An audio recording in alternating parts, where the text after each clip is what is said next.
بسم اللہ الرحمن الرحیم۔ گمنام ہیرو کے معزز ناظرین، السلام علیکم۔ آئیے چلتے ہیں کہانی کی طرف۔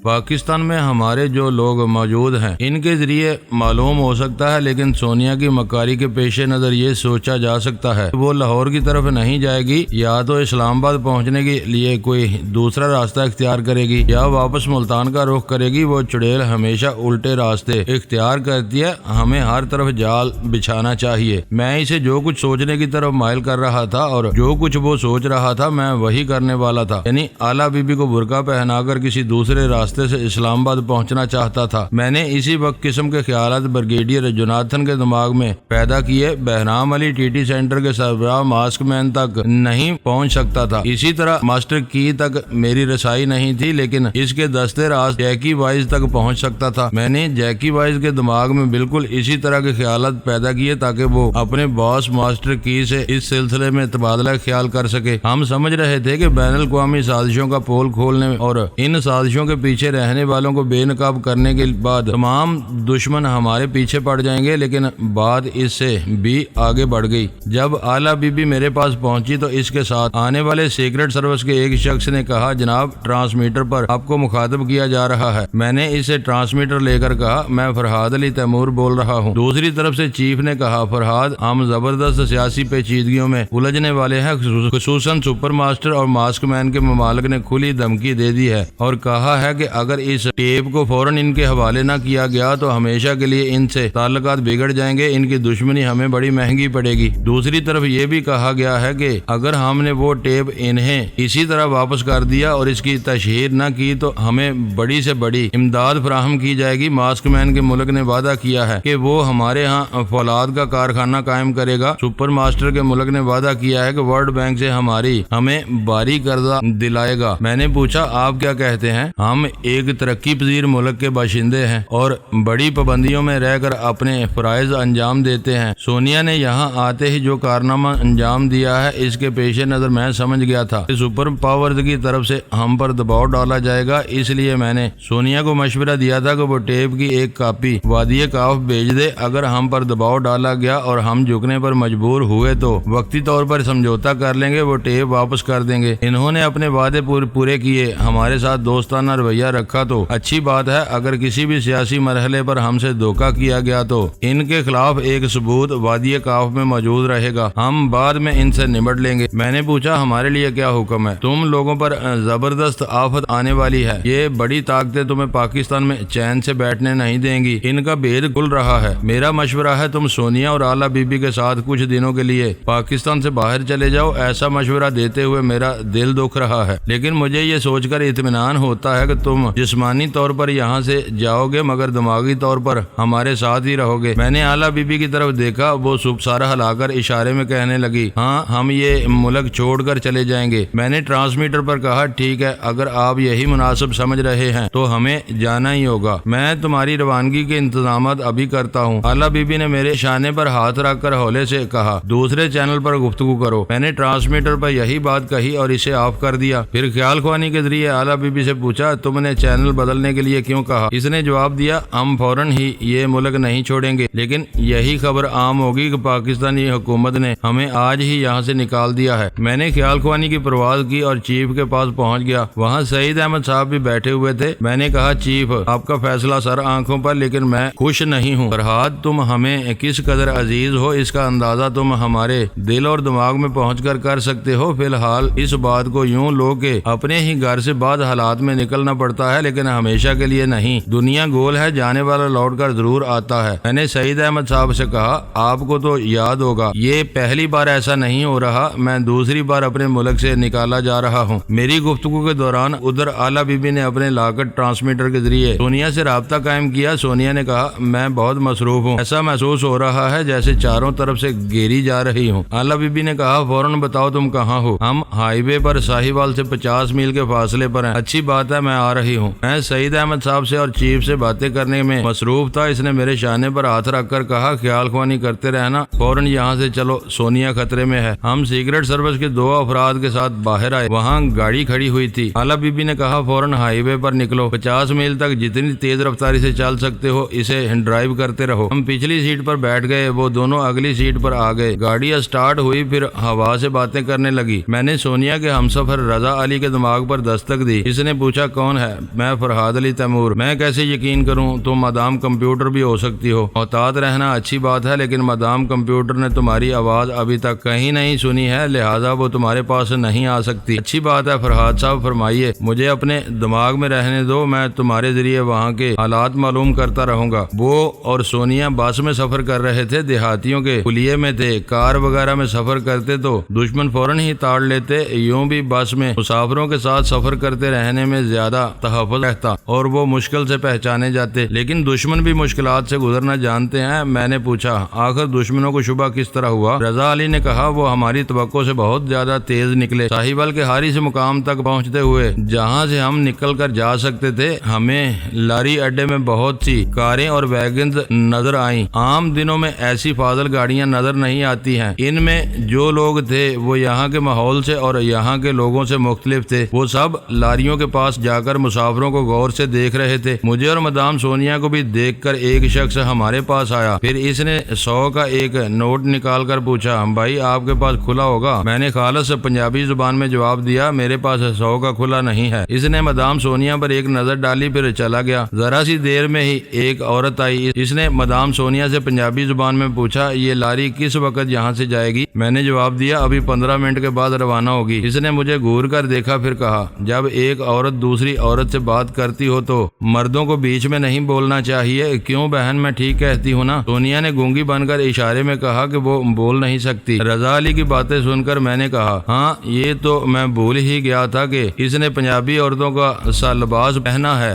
ویسا ہی حلیہ بنا لیا ہے، لیکن یہ پنجابی زبان نہیں جانتی ہے۔ مجھے اس وقت یاد ہوتا تو اسے ٹوک دیتا۔ مدام سونیا کو اور مجھ کو یہ باتیں معلوم تھی اور ہم نے سوچ رکھا تھا کہ راستے میں یہ گونگی بنی رہیں گی۔ یہی تو ہوتا ہے، ہم سب خوش فہمی میں مبتلا رہتے ہیں، اپنے اپنے طور پر بہت سی چالیں چلتے ہیں، لیکن کسی ایک پہلو کو یہ سوچ کر نظر انداز کر دیتے ہیں کہ کوئی اس پر توجہ نہیں دے گا۔ رضا علی نے کہا وہ عورت چلی گئی، اس کے 2 منٹ کے بعد ہی 2 عورتیں ایک شخص کے ساتھ آئیں۔ انہوں نے کہا بہن ہمارے ساتھ گاڑی میں چلو، ہم فوراً ہی لاہور پہنچا دیں گے۔ میں نے انکار کیا۔ سونیا نے بھی اشارے سے کہا وہ میرے ساتھ جائے گی اور لاری میں جائے گی۔ ان باتوں کے دوران ان کی نظریں اس گٹھڑی پر تھیں جسے سونیا نے بغل میں داب رکھا تھا۔ وہ لاری اڈے کے ہجوم میں ہم سے چھیڑ چھاڑ نہیں کر سکتے تھے، اسی لیے چلے گئے۔ ہم اس لاری میں بیٹھ کر سفر کرتے رہے کہ کئی میل کا فاصلہ طے کرنے کے بعد بس ایک جگہ رکی۔ وہاں کچھ مسافر اتر گئے اور کچھ سوار ہوئے۔ ایک مسافر ہمارے پاس آ کر کھڑا ہو گیا، پھر اپنی ایک ساتھی مسافر سے کہنے لگا یار اگر تمہیں یہ معلوم ہو جائے کہ تمہارے بس سے اترنے پر تم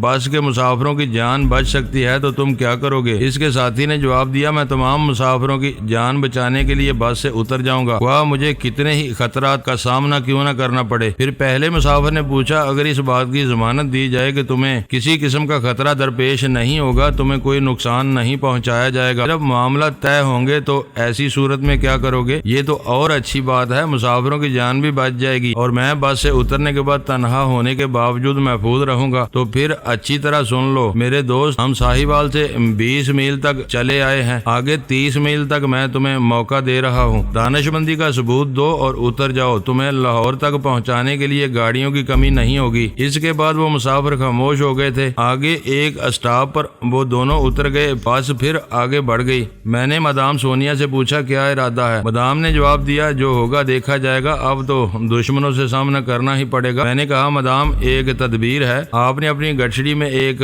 برقع بھی رکھا ہوا ہے، یہ کام آ سکتا ہے، آپ چادر اتار کر برقع پہن لیں، آگے اسٹاپ پر جب مسافر اترنے لگے تو عورتوں کے ساتھ آپ بھی اتر جائیں۔ رضا علی تم یہ بھول رہے ہو کہ وہ 2 مسافر جو ابھی باتیں کر رہے تھے اور بالواسطہ ہمیں دھمکی دے کر چلے گئے ہیں، تو ان کے بعد بھی یہاں کچھ لوگ ہوں گے، یہ ہو ہی نہیں سکتا کہ ہم پر شبہ ہو اور وہ تنہا ہمیں اس بس میں سفر کرنے کے لیے چھوڑ دیں۔ میں برقع پہنوں گی تو ان کی نظروں میں آ جاؤں گی۔ میں رضا علی کے دماغ میں رہ کر یہ ساری باتیں سن رہا تھا۔ ہماری گاڑی آندھی اور طوفان طوفان کی رفتار سے بھاگی جا رہی تھی۔ ان کی بس ایک جگہ رکی ہوئی تھی۔ میں نے اس کے دماغ سے چاروں طرف دیکھتے ہوئے کہا، یہ ہائی وے تو نہیں ہے؟ جی ہاں، انہوں نے ہمیں پورے 50 میل تک جانے کا بھی موقع نہیں دیا۔ اس سے پہلے ہی اچانک بس کے دونوں دروازوں پر 2 شخص اسٹین گن لے کر کھڑے ہو گئے۔ تیسرا ونڈ اسکرین کے پاس ڈیش بورڈ پر بیٹھ گیا۔ اسٹین گن کا رخ ڈرائیور کی طرف کرتے ہوئے بولا، اگر اپنی اور مسافروں کی خیریت چاہتے ہو تو آگے جا کر راستہ بدل دینا، آگے دائیں طرف ایک کچا راستہ آنے والا ہے۔ میں نے رضا علی سے کہا، اس راستے کی نشاندہی کرو۔ آپ ہائی وے پر آئیں گے تو ساہیوال سے تقریباً 45 میل دور دائیں طرف سرخ اینٹوں کا بٹا نظر آئے گا۔ اینٹوں کے بٹے کے پاس سے ایک کچا راستہ گزرتا ہے، آپ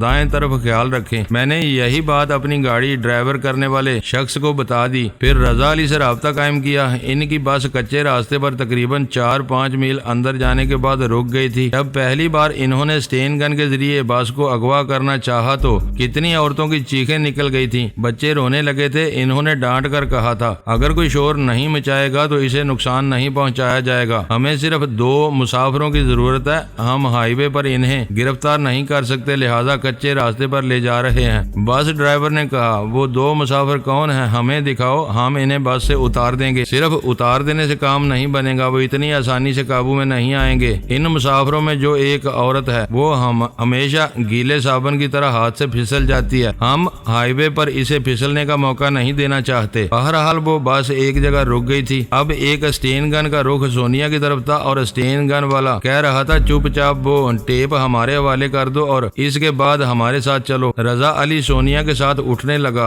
اسٹین گن والے نے سونیا کو نشانے پر رکھتے ہوئے کہا، نہیں، ابھی اپنی جگہ بیٹھی رہو، پہلے ہمارا مطالبہ پورا کرو، وہ ٹیپ ہمارے حوالے کرو، اس کے بعد ہم تمہیں بڑی عزت سے لے جائیں گے۔ میں نے رضا علی کے ذریعے بس کے باہر دیکھا۔ اب کچے راستے پر دوسری سمت سے بھی 2 گاڑیاں آ رہی تھیں۔ وہ گاڑیاں کچھ فاصلے پر رک گئی تھیں اور ان میں سے نکلتے ہوئے لوگ تیزی سے دوڑتے ہوئے درختوں اور جھاڑیوں کی طرف جا رہے تھے۔ ان کے ہاتھوں میں بھی اسٹین گنیں تھی۔ پھر ایک جھاڑی کے پیچھے سے آواز آئی، سونیا کا راستہ روکنے والوں، ہمارا شکریہ، ہم بھی طلبگاروں میں سے ہیں۔ ہمارا پہلا مطالبہ ٹیپ، دوسرا مطالبہ سونیا۔ یہ مطالبات پورے کیے بغیر تم نہ تو ٹیپ لے جا سکتے ہو نہ سونیا کو۔ میں نے بولنے والے کے دماغ میں چھلانگ لگائی، پتہ چلا ان کا تعلق لی ہاروی ٹی ٹی سینٹر سے ہے، یعنی وہ سائمن دی گریٹ کے آدمی ہیں جن افراد نے اسٹین گن کے ذریعے بس کو اغوا کیا تھا۔ ان کا تعلق ماسٹر کی سے تھا۔ میں نے اپنی گاڑی کی اگلی سیٹ پر بیٹھے ہوئے سیکرٹ سروس کے ایجنٹ سے کہا، فوراً ٹرانسمیٹر کے ذریعے متعلقہ افسران سے رابطہ قائم کرو، ہمیں ابھی ایک ہیلی کاپٹر کی ضرورت ہے، ہم سونیا کو ان کے نرگے سے نکالنے کے لیے اسے استعمال کریں گے، اس کے لیے مضبوط رسے کی بھی ضرورت ہے۔ پھر میں نے ڈرائیور سے پوچھا، اب ہم اس مقام سے کتنی دور ہیں؟ ہم تقریباً 28 میل کے فاصلے پر ہیں اور 10 میل جانے کے بعد گاڑی روک دینا۔ دوسرا سیکرٹ ایجنٹ ٹرانسمیٹر کے ذریعے ہیلی کاپٹر کا مطالبہ کر رہا تھا۔ میں نے کہا، ان سے کہہ دو 15-20 منٹ کے بعد اس جگہ کی نشاندہی کی جائے گی جہاں ہیلی کاپٹر کو اتارنا چاہیے۔ میں پھر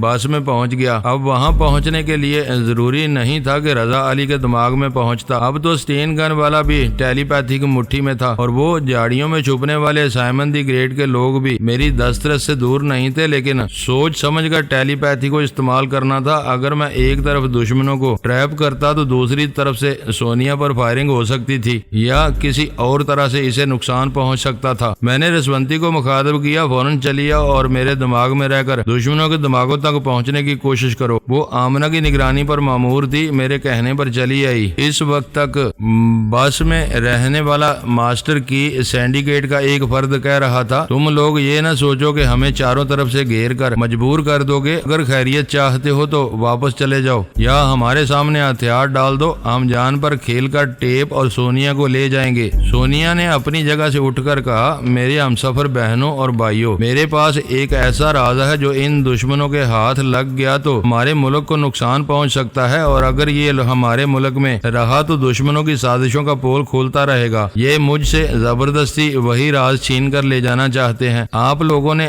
سنا ہے کہ یہ مجھ سے ٹیپ کا مطالبہ کر رہے ہیں۔ میں آپ سے التجا کرتی ہوں کہ آپ ان سے مقابلہ نہیں کر سکتے تو نہ صحیح، مگر حوصلے سے کام لیں۔ اس کے سامنے کھڑے ہوئے شخص نے اسٹین گن کو اٹھاتے ہوئے ڈپٹ کر کہا، خاموش رہو۔ وہ اسٹین گن کے دستے کو سونیا کے منہ پر مارنا چاہتا تھا مگر اس کے ہاتھ اٹھے رہ گئے۔ میں نے اسے موقع ہی نہیں دیا۔ وہ فوراً ہی سونیا کے پاس سے پلٹ کر دروازے کی طرف اپنے ساتھی کے سامنے پہنچا، پھر اسٹین گن کا رخ اس کی طرف کرتے ہوئے کہا یہ ہتھیار نیچے پھینک دو۔ اس کے ساتھی نے پوچھا کیا تمہارا دماغ خراب ہو گیا ہے؟ واقعی دماغ خراب ہو چکا تھا، میں نے تڑا تڑ گولیاں چلائیں، مسافر عورتوں کی چیخیں نکلنے لگیں، بچے رونے لگے۔ دوسرا اسٹین گن والا ساتھی ان کی طرف دوڑتا آ رہا تھا، رسونتی نے اسے قابو میں کر لیا، وہ بس کی سیٹوں کے درمیان سے گزر رہا تھا۔ جب سونیا کے پاس پہنچا تو اس نے کہا مدام سونیا یہ لیجیے اسٹین گن، آپ ہی کے ہاتھوں میں اچھی لگتی ہے۔ ایک تو ہلاک ہو چکا تھا جس نے ہلاک کیا تھا، وہ بھی سونیا کے پاس آیا، اس نے رضا علی کی طرف اسٹین گن بڑھاتے ہوئے کہا میں اسے لے کر کیا کروں گا، یہ آپ ہی لوگوں کو مبارک ہو۔ جس وقت اسٹین گن سے فائرنگ ہوئی تھی اس کے جواب میں درختوں اور جھاڑیوں کے پیچھے سے بھی بس کی طرف فائرنگ ہونے لگی تھی۔ وہ سمجھ رہے تھے کہ ماسٹر کی کے آدمی دھمکی دینے کے لیے فائرنگ کر رہے ہیں، انہوں نے بھی جواباً دھمکی امیز فائرنگ کی، اسی لیے بس کو نقصان نہیں پہنچا۔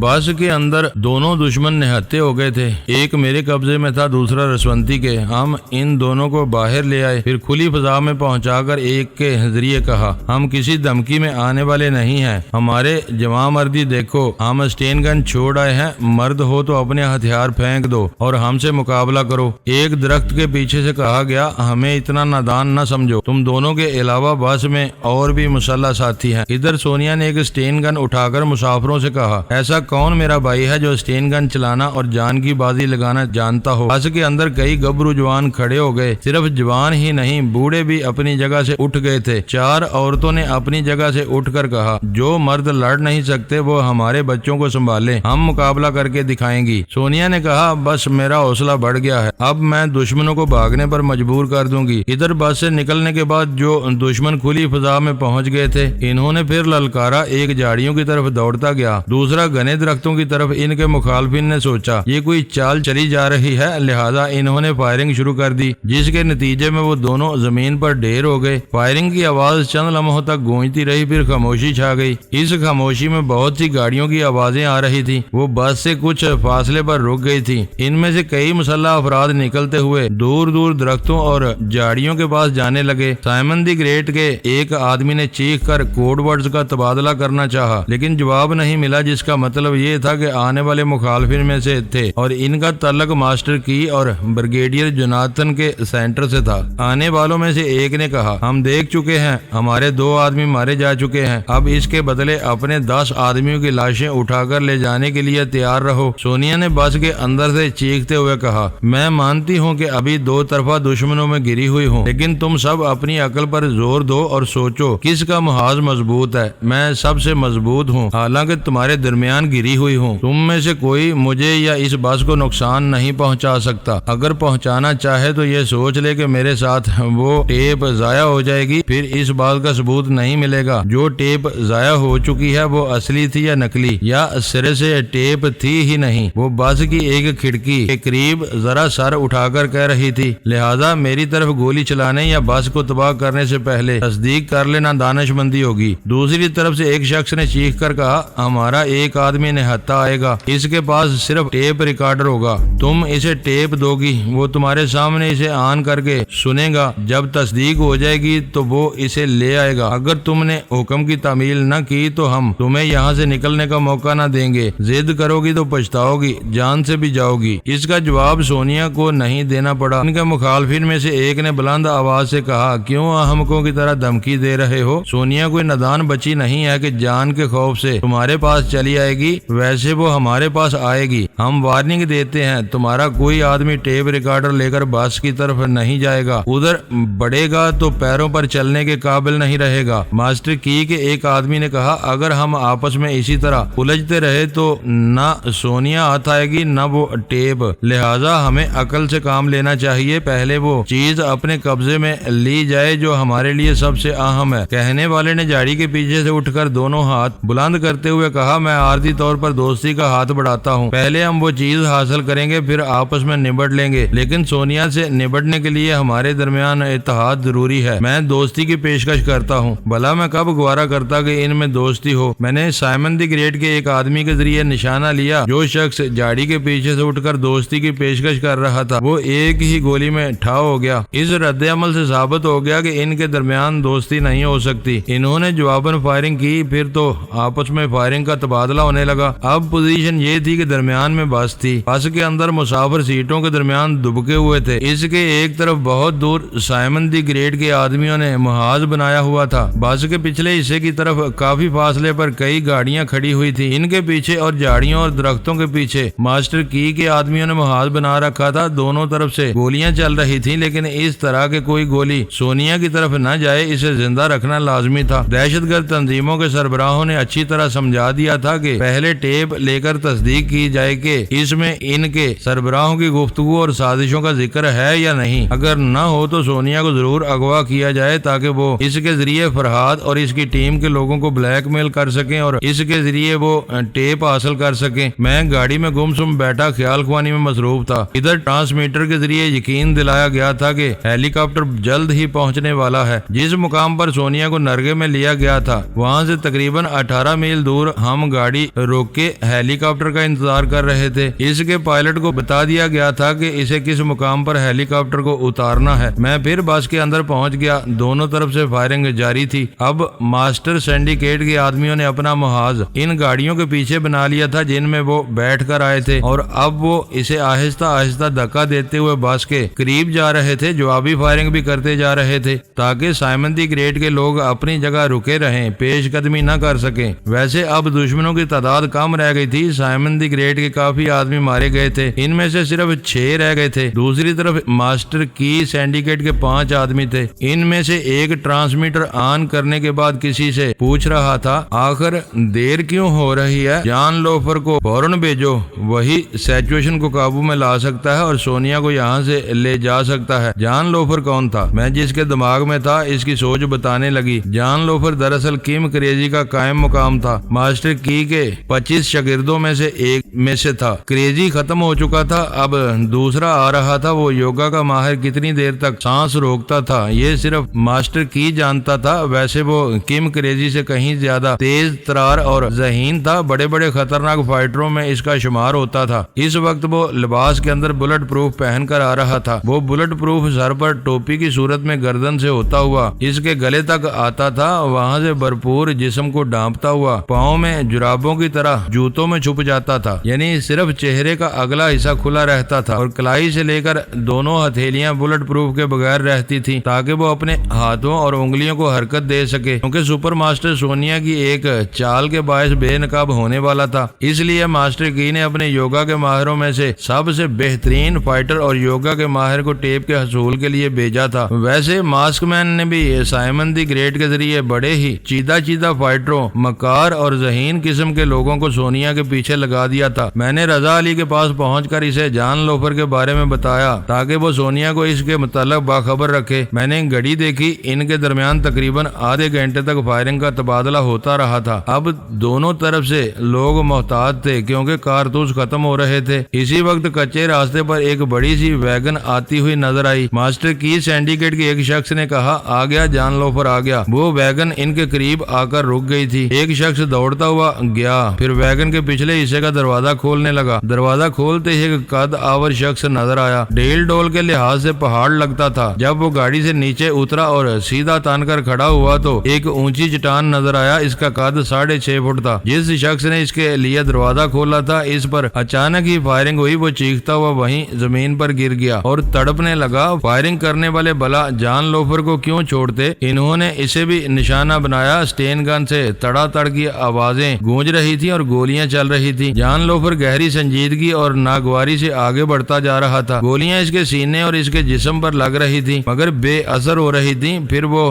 بس کے پاس آ کر ایک کھڑکی کے قریب کھڑا ہو گیا۔ اس نے کھڑکی کے اندر ہاتھ ڈالتے ہوئے کہا، بیبی سونیا آ جاؤ، اچھی بچیاں ضد نہیں کرتی۔ سونیا نے کہا، اچھے بچے بلٹ پروف پہن کر بزرگوں کی طرح باتیں نہیں کرتے۔ اس نے گٹھڑی میں ہاتھ ڈال کر ایک سیاہ رنگ کی ٹوپی نکالی، پھر اسے سر پر پہننے لگی۔ وہ ٹوپی اس کی گردن تک آتی تھی اور آدھے چہرے کو ڈھانپ لیتی تھی۔ جان لوفر نے کہا، اچھا تو تم بھی بلٹ پروف میں ہو؟ ہم ہتھیار سے کھیلنے کے عادی نہیں ہیں مگر ہتھیار سے بچنے کا سامان تو کرنا ہی پڑتا ہے۔ اتنی دیر میں ہیلی کاپٹر آ گیا تھا، ہماری گاڑی کے چاروں طرف گردش کر رہا تھا۔ پھر وہ ایک جگہ اترنے لگا۔ میں اپنی گاڑی سے نکل کر سیکرٹ سروس کے ایجنٹ کے ساتھ دوڑتا ہوا ادھر جانے لگا۔ الا بی بی ہمارے پیچھے آ رہی تھی۔ دوڑتے رہنے کے دوران میں نے رضا علی سے کہا، سونیا سے کہو وہ جان لوفر کو جھانسا دیتے ہوئے کسی کھلی جگہ چلی جائے۔ اس نے سونیا کے کان میں چپکے سے کہہ دیا۔ اس کے بعد فوراً ہی اسٹین گن سنبھالتے ہوئے اس نے کھڑکی کی طرف فائرنگ کی۔ جان لوفر کے چہرے کا سامنے والا ایک حصہ کھلا ہوا تھا، بلٹ پروف کے بغیر تھا۔ وہ سوچ رہا تھا چہرے پر آسانی سے گولی ماری جا سکتی ہے، لیکن اسٹین گن سنبھالتے ہی جان لوفر نے چہرے کو بازو میں چھپا لیا تھا۔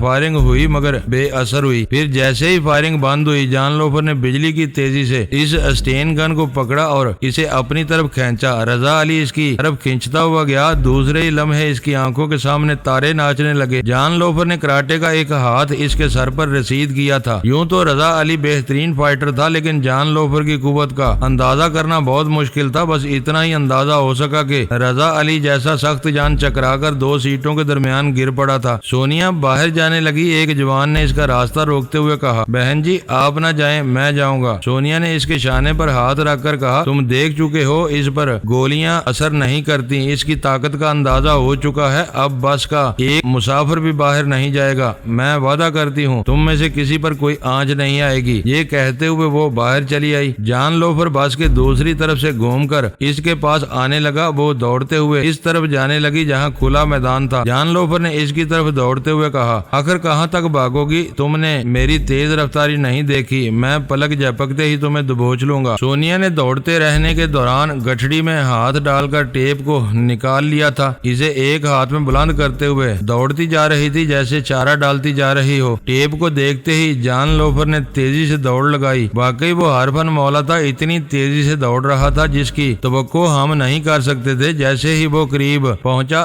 سونیا نے اس ریل کو پوری قوت سے کھلے میدان کی طرف پھینک دیا۔ پھر کہا، مجھے پکڑنا چاہتے ہو یا اس ریل کو؟ اس نے گھرا کر سونیا کو دیکھا۔ وہ بالکل قریب تھی، اسے کسی وقت بھی دبوچ سکتا تھا، لیکن سب سے پہلے سب سے زیادہ اہمیت ٹیپ کی تھی۔ وہ ادھر دوڑتا چلا گیا۔ ادھر ہم ہیلی کاپٹر میں سوار ہو گئے تھے۔ وہاں پچھلی سیٹوں پر مسلح جوان بیٹھے ہوئے تھے۔ آلا بی بی نے ان کے درمیان بیٹھ گئی۔ میں پائلٹ کے پاس بیٹھ گیا۔ میرے سامنے رسیوں کا ایک بڑا سا بنڈل رکھا ہوا تھا۔ اس کے ایک سرے پر پہلے سے پھندا بنا کر رکھا گیا تھا۔ آلا بی بی نے پریشان ہو کر پوچھا، سونیا کا کیا حال ہے؟ ادھر بھی دھیان رکھو، فکر نہ کرو، تم تو جانتی ہو جان لوفر کتنا ہی شہ زور ہو، ناقابل شکست ہو۔ سونیا ایسے وقت لڑنے سے کتراتی ہے، صرف مکارانہ ذہانت سے کام لیتی ہے۔ ہیلی کاپٹر فضا میں بلند ہو گیا۔ سونیا واقعی مکاری دکھا رہی تھی۔ جان لوفر اس ٹیپ کی طرف دوڑتا گیا تھا جو دور جا کر کھلے میدان میں گر گئی تھی۔ ادھر وہ دوڑتی ہوئی دوسری طرف جا رہی تھی۔ وہ ٹیپ کے پاس پہنچ کر اسے زمین پر سے اٹھانا چاہتا تھا۔ جیسے ہی اس نے جھک کر ہاتھ بڑھایا، کئی گولیاں تڑا تڑ کی آواز کے ساتھ اس کے ہاتھ کے پاس آئیں۔ وہ ایک دم سے پیچھے ہٹ گیا۔ سائمن دی گریٹ کے آدمیوں نے چیخ کر کہا، ہم سمجھ گئے ہیں تم بلٹ پروف